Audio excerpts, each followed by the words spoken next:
안녕하세요. 오늘 다문화가정 여러분과 함께 남해 이충무공 전몰유어와 충렬사 탐방을 떠날 원정혜입니다. 본격적으로 남해로 가기 전에 스튜디오에서 이순신 장군이 어떤 인물이었는지 또 어떤 삶을 살았는지에 대해서 알아보고 떠나도록 하겠습니다. 이순신 장군은 조선시대 장군으로서 수군을 이끌고 임진왜란에 참여하여 많은 공을 세웠습니다. 이렇게 많은 공을 세운 그가 높은 자리에 올라가기까지는 많은 어려움이 또 있었는데요. 이순신 장군은 임진왜란이 일어나기 1년 전인 1591년에 전라자도 수군절도사로 임명이 됩니다. 그리고 이듬해인 1592년에 임진왜란이 일어나게 되는데요. 이순신 장군은 5월 7일 옥포해전, 지금의 거제도에서 일어난 옥포해전에서 외선 26척을 격침시킵니다. 충무공이 참전한 임진왜란의 대표적인 전투로는 13척의 배로 130여 척의 배를 상대한 명량해전, 학이 날개를 피듯이 배를 펼치는 하객진 전술로 대승한 한산대첩, 이순신 장군이 숨을 거둔 마지막 전쟁인 노량해전 등이 있습니다. 네, 저는 남해 충렬사 현장 옆에 나와 있습니다. 이 충렬사는 사적 제233호로서 이순신 장군이 순국하고 나서 6개월간 임시로 매장했던 그 장소입니다. 그리고 6개월 이후에는 아산에 이순신 장군의 고향인 아산 현충사로 이관하게 되는데요. 그래서 경내에 이순신 장군의 가묘가 있고, 그리고 이순신 장군의 충절과 그런 업적들을 위로하는 비석들이 경내에 존재하고 있습니다. 그래서 이순신 호국길의 첫 출발지로서 이 남해 충렬사를 출발해서 저희가 이순신 전몰 유호까지 걸어가는 이제 답사 일정을 가지고 저희가 이동할 거고요. 이 충렬사는 지금 통영에도 한 곳이 더 있습니다. 하지만 이 남해에는 이순신 장군이 실제적으로 6개월 동안 임시적으로 안장했다는 거에 차이점이 있습니다. 그래서 마지막 숨결을 느끼는 그런 장소가 되겠고요. 여기에 경내를 둘러보면 자연스럽게 노량 앞바다에 있었던 해전과 마지막 이순신 장군의 그런 숨결을 느끼면서 저희가 이동하도록 하겠습니다. 임진왜란에서 조선의 수군이 이길 수 있었던 주요 요소 중 하나는 바로 배입니다. 주력 전선이었던 판옥선은 세계 어디서도 찾아보기 힘든 여러 층으로 만들어진 배인데요. 사진을 보시면은 1층은 노를 젓는 공간으로 되어 있고, 그 위에 2층과 3층은 전투를 할 수 있는 공간으로 만들어져 있습니다.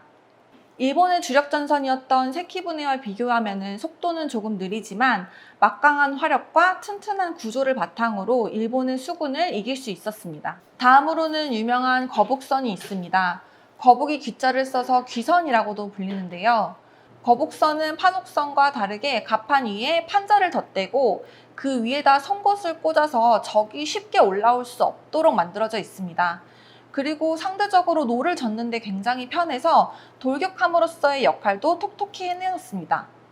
이순신 장군이 전사한 관음포 앞바다는 우리나라에서 중요한 또 다른 문화재와도 관련이 있습니다. 바로 팔만대장경인데요. 팔만대장경에 사용된 목재는 뒤틀어짐을 방지하기 위해서 바닷물에 3년 동안 담궈두는 작업이 필요했는데요. 이 나무를 담궈두던 곳이 바로 관음포 앞바다입니다. 여기서 다듬어진 나무들이 바로 합천의 해인사까지 가게 된 것입니다.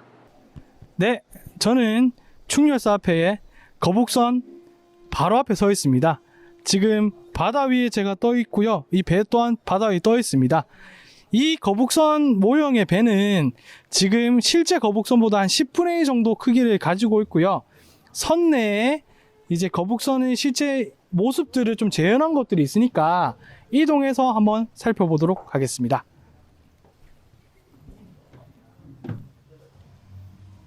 네, 저는 거북선 안으로 들어왔습니다. 이 거북선 안쪽에 지금 그 거북선 모형 안이라도 실제 현장처럼 이렇게 조성된 곳이 있는데요.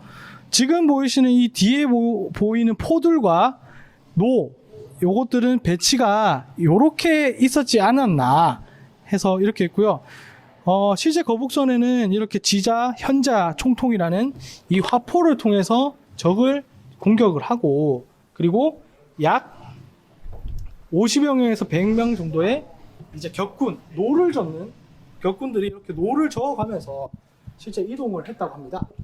그렇게 있고, 그래서 이 거북선에는 사람이 약 200명까지 승선할 수 있었다고 하는데요. 지금 모습은 한 10분의 1 정도, 안쪽이 내부가 지금 크게 넓어 보이진 않는데 원래 거북선은 이거보다 한 10배 정도 더 넓다고 생각하시면 돼요. 지금도 사실 안쪽에 넓거든요. 넓은데 한 200명 정도 일렬로 서도 될 정도의 크기를 가지고 있었다고 합니다. 그러면 저희가 안쪽에 이제 장군님 방이랑 뒤에 있는 신호연이랑 이런 거를 보면서 이동하겠습니다. 네, 저는 장영방이라는 장군님이 원래 계셨던 곳에 앞에 서 있는데, 실제 지휘를 하는 장군님의 방으로 뒤쪽에 거북선 뒤에 해당이 됩니다. 앞쪽은 아까 보셨던 이 노와 포들이 이렇게 있고요. 뒤쪽에는 지휘소 같이 장군님들이 대기하는 방이 이렇게 있고, 여기서 지휘를 하시고 전투에 임해서는 중앙에 이제 서서 실제로 명령을 전달하셨다고 합니다. 그리고 안쪽으로 조금 더 들어가다 보면 연이 보이시죠?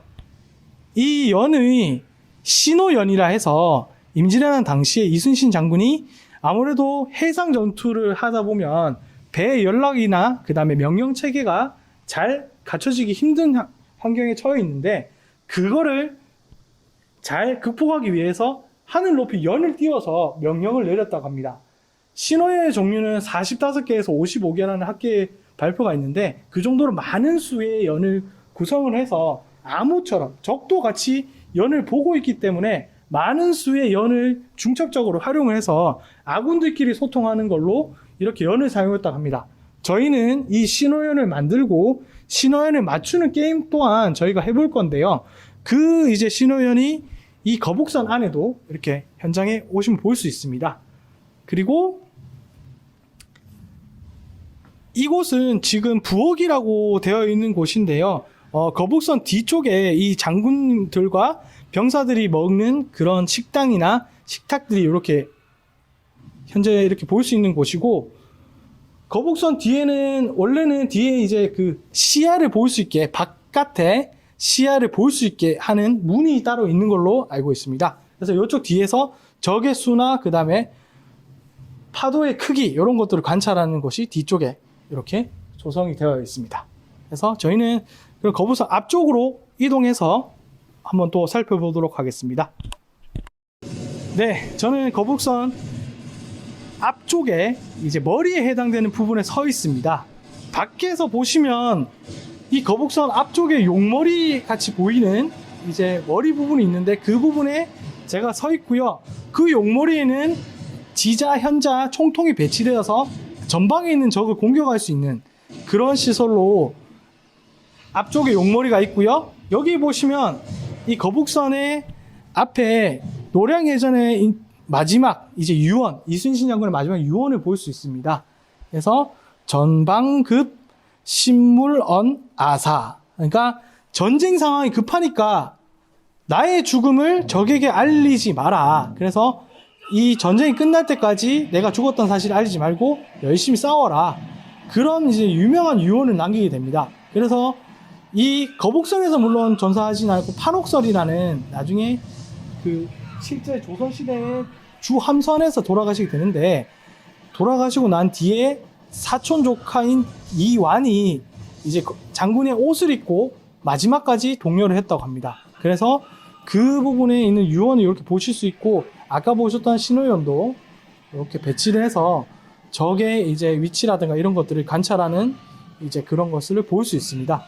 그래서 이 거북선은 들어오실 때는 500원에 이제 인당 500원에 이제 입장료 발생하고 있는데, 오늘 저는 이 장군님의 복장을 입고 있으니까 무료로 들어왔습니다. 여러분들께서는 만약에 다시 오실 때는 입장료가 있다는 거, 그리고 여기는 실제 배 위에 떠 있으니까 흔들흔들 하거든요. 그래서 아이라든지 부모님이 같이 왔을 때는 좀 지도가 좀 필요할 것 같습니다. 네, 그러면 저희는 이순신 장군의 마지막 현장으로, 관운포 해전의 현장으로 가보도록 하겠습니다.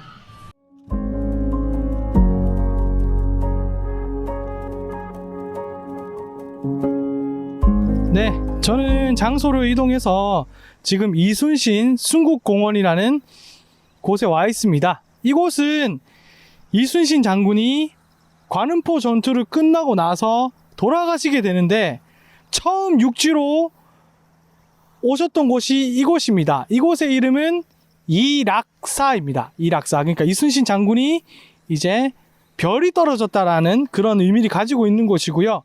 뒤쪽으로 지금 쭉 보이시는 소나무가 장군님의 길을 이렇게 도열하듯이 옆에 사열하듯이 이렇게 나와 있는 것을 볼 수 있습니다. 그곳이고 안쪽에는 이제 비석이 크게 있는데요. 그 장군이 실제적으로 이렇게 돌아가실 때 이제 큰 별이 떨어졌다라는 이제 대성운해라는 이제 그 한자 네 글자가 적힌 비석이 크게 안쪽에 있습니다. 그래서 경내는 지금 이순신 순국공원이라 해서 이락사가 이렇게 있고요. 저희 옆쪽으로 이동해서 이순신 영상관이라고 3D로 이제 이순신 장군의 노량해전을 직접적으로 볼 수 있는 그런 곳이 있고, 그 옆쪽에는 더 넓은 광장처럼 이렇게 바다를 볼 수 있는 곳이 있고요. 그리고 옆쪽에는 그 노량해전 당시에 그런 모습들을 알 수 있는 타일로 된 큰 벽화가 있습니다. 그렇게 저희가 이동하면서 저희 마지막 이순신의 이제 바다를 그리고 그의 숨결을 느끼면서 같이 이동하도록 하겠습니다. 네, 지금 저는 이락사 안의 경내에 이제 비각 앞에 와 있습니다. 여기 보시는 이 대성운해라는 이 네 글자가 아까 앞서 말씀드렸다시피 큰 별이 바다에 졌다라는 의미를 가지고 있고요.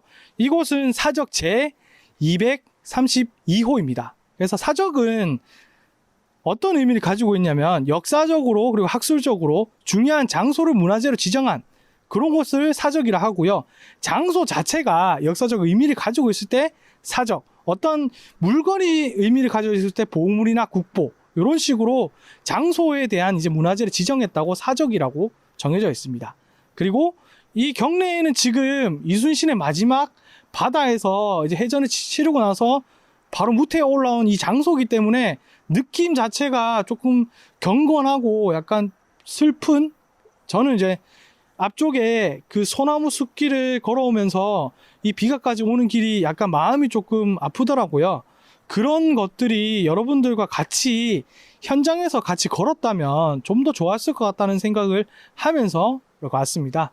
저희는 이락사 경내를 둘러보고 이제 옆에 있는 마지막 관음포 해전의 장소로 이동을 해볼까 합니다. 그래서 한 10분 정도의 소나무 숲길을 걸어가다 보면 관음포 해전이 딱 보이는 천망대라는 곳으로 저희 한번 이동해 보겠습니다. 네, 저희는 지금 천망대 현장에 제가 도착을 했습니다. 이곳은 관음포 앞바다가 잘 조망이 되어 있는 곳인데요. 여기에서 노량해전의 그런 흔적들을 살펴볼 수 있습니다. 지금 보이시는 이 바다를 기준으로 오른쪽에 지금 사천이 있고요.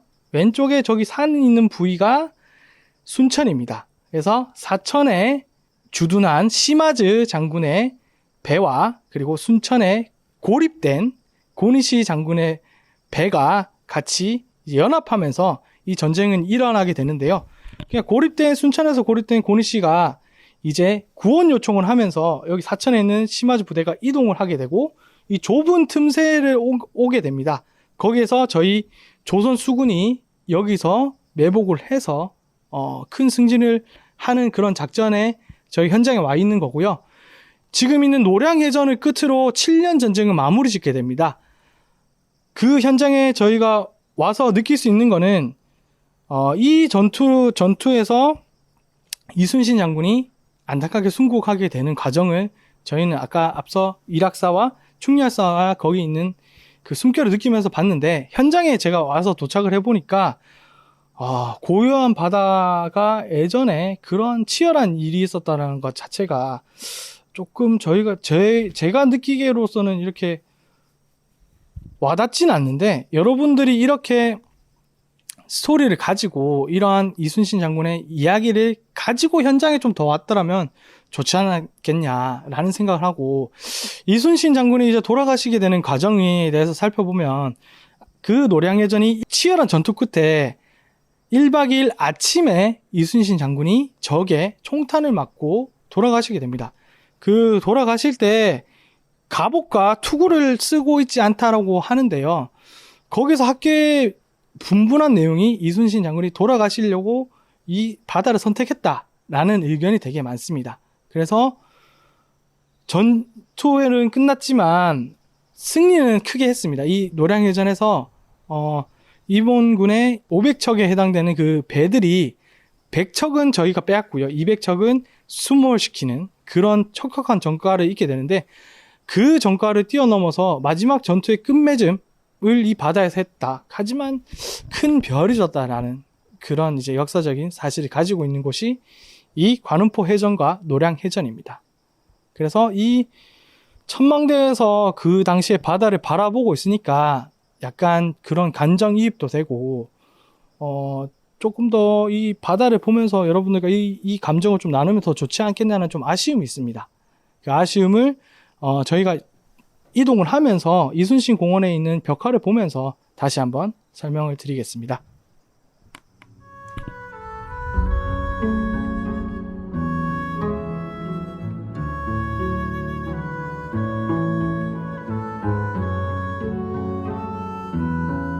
저는 이순신 순국공원 앞에 있는 이순신 동장 앞입니다. 동상 앞이에요.